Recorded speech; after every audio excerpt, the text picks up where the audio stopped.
Halo anak-anak, selamat pagi. Semoga kalian dalam keadaan sehat walafiat. Amin.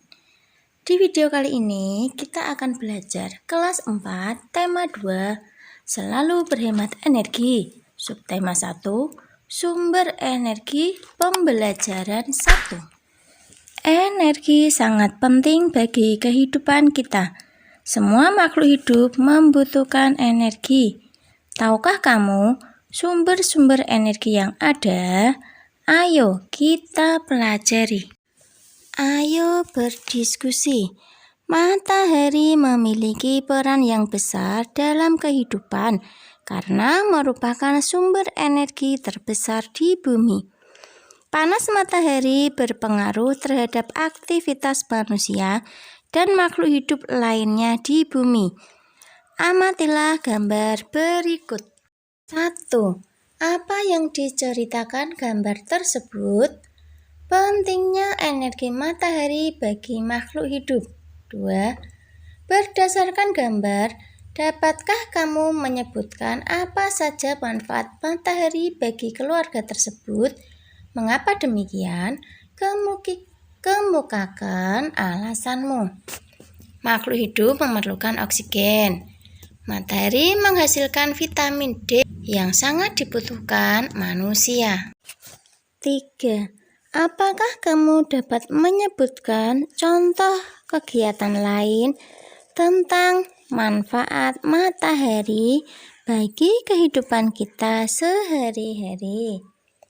Matahari membantu proses fotosintesis. Matahari adalah cahaya terbesar sehingga menjadi sumber penerangan. Buatlah tulisan dengan menggunakan jawaban-jawabanmu di atas. Tumbuhan menggunakan sinar matahari dalam proses fotosintesis. Makhluk hidup membutuhkan sinar matahari. Manusia memanfaatkan sinar matahari untuk menjemur pakaian dan membantu menyehatkan tubuh. Karena sinar matahari mengandung vitamin D. Sumber energi apa yang membuat bumi menjadi hangat? Ayo mencoba. Benny ingin membuktikan bahwa panas matahari sebagai sumber energi yang penting untuk kelangsungan makhluk hidup. Ayo kita bantu Benny untuk membuktikannya. Lakukan percobaan ini di luar kelas. 1. Basahi 2 helai sapu tangan, 2 lembar tisu, 2 lembar kertas. 2. Jemurlah sehelai sapu tangan, selembar tisu, dan selembar kertas di tempat panas, sedangkan sisanya letakkan di tempat teduh. 3. Amati dan tuliskan perubahan yang terjadi pada benda-benda tersebut setelah 15 menit, 30 menit, dan 60 menit. Sambil menunggu saat pengamatan, kamu dapat membaca kisah Ali si biji energi di halaman 5 dan mengerjakan tugas selanjutnya. Tabel pengamatan. Tisu selama 15 menit masih basah. Untuk kertas dan sapu tangan juga masih basah. Setelah 30 menit, tisu, kertas, dan sapu tangan mulai kering. Setelah 60 menit atau 1 jam, tisu, kertas, dan sapu tangan sudah kering. Pengamatan yang kedua, kita akan menjemur tisu, kertas, sapu tangan di tempat yang teduh. Untuk tisu, setelah dijemur selama 15 menit, maka masih basah. Di 30 menit mulai kering. Setelah 1 jam atau 60 menit sudah kering. Untuk kertas dan sapu tangan, jika dijemur 15 menit masih basah. Sedangkan jika dijemur 30 menit, untuk kertas dan sapu tangan ternyata juga masih basah. Dan Kertas jika dijemur selama 60 menit, maka sudah mulai kering. Sedangkan sapu tangan jika dijemur 60 menit, maka masih basah. Apakah ada perbedaan antara benda-benda yang dijemur di bawah sinar matahari dan yang diletakkan di tempat teduh? Ya, benda yang dijemur di bawah terik matahari lebih cepat mengering daripada benda yang dijemur di tempat yang teduh. Diskusikan dengan temanmu, apakah penyebab perubahan dan perbedaan tersebut? Apabila sebuah benda diletakkan di bawah matahari, matahari dapat menyerap secara langsung kandungan air pada benda tersebut.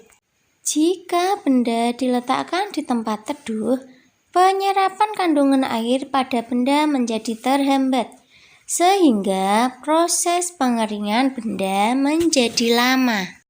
Berdasarkan tabel pengamatan hasil percobaan, tuliskan paling sedikit 4 kesimpulan mengenai pengaruh panas matahari pada percobaanmu. 1.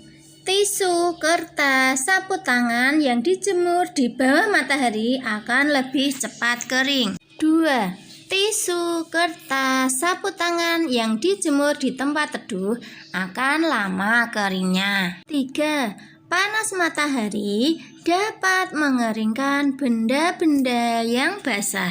4. Air yang ada di tisu, kertas, sapu tangan menguap karena terkena panas matahari. Nah, sekarang cobalah untuk mengolah data ke dalam bentuk laporan kegiatan percobaan di bawah ini. Judulnya, laporan kegiatan percobaan. Yuk kita bahas. Nama percobaan. Di sini kita beri nama uji energi panas matahari. Terus, tujuan percobaan membuktikan panas, bahwa matahari sebagai sumber energi yang penting untuk kelangsungan hidup. Alat-alat yang digunakan ini bisa kalian lihat di halaman 3 yang barusan kita bahas. Tisu, kertas, sapu tangan. Untuk nama percobaan dan tujuan percobaan juga bisa kalian lihat di halaman 3. Langkah kerja. 1. Basahi 2 helai sapu tangan, 2 lembar tisu, 2 lembar kertas. 2. Jemurlah sehelai sapu tangan, selembar tisu, dan selembar kertas di tempat panas, sedangkan sisanya letakkan di tempat teduh. 3. Amati dan tuliskan perubahan yang terjadi pada benda-benda tersebut setelah 15 menit, 30 menit, dan 60 menit. Kesimpulan, panas matahari mampu membuat benda yang basah menjadi kering. Ayo membaca. Judulnya, Kisah Ali si biji energi. Aku Ali si biji energi. Aku menanam biji-biji energi di sebuah ladang yang luas di peternakanku. Saat matahari bersinar, ada energi pada cahaya matahari. Cahaya matahari membantu biji-bijiku tumbuh menjadi tanaman-tanaman yang tinggi. Tanaman-tanamanku menyimpan energi itu di dalam akar, batang, daun, dan butiran biji yang baru.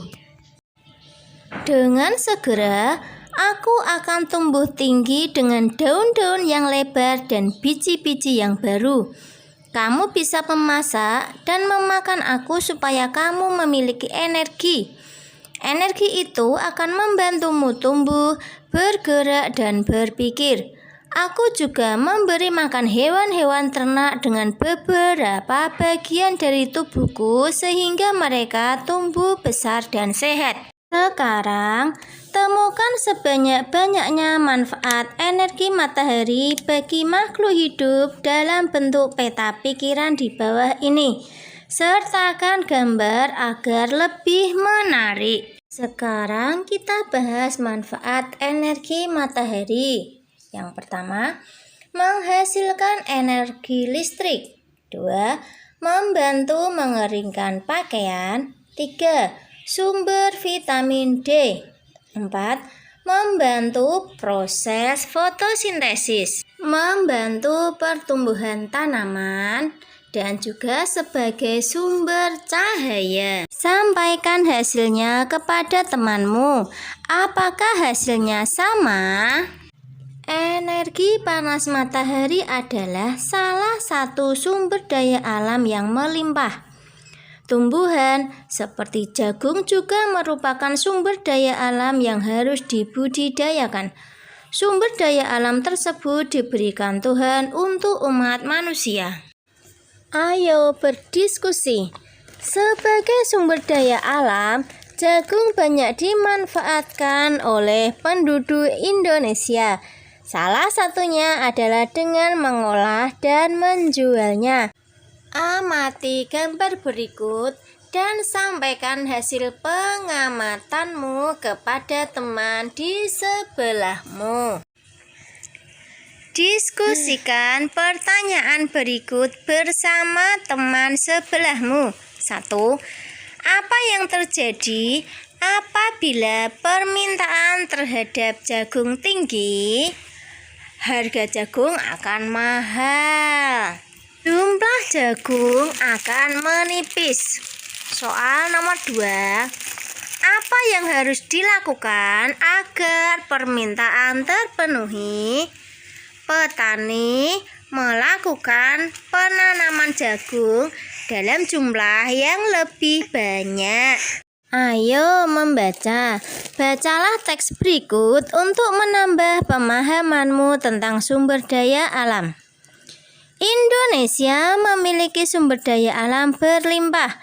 Disebut sumber daya alam karena berasal dari alam. Penduduk Indonesia dapat menikmati sumber daya alam tersebut untuk memenuhi kebutuhannya. Laut Indonesia terkenal karena ikannya. Lahan yang subur menghasilkan padi, jagung, serta tumbuhan lainnya yang sangat berguna bagi penduduk. Gas bumi, minyak, serta logam banyak memberikan manfaat bagi masyarakat.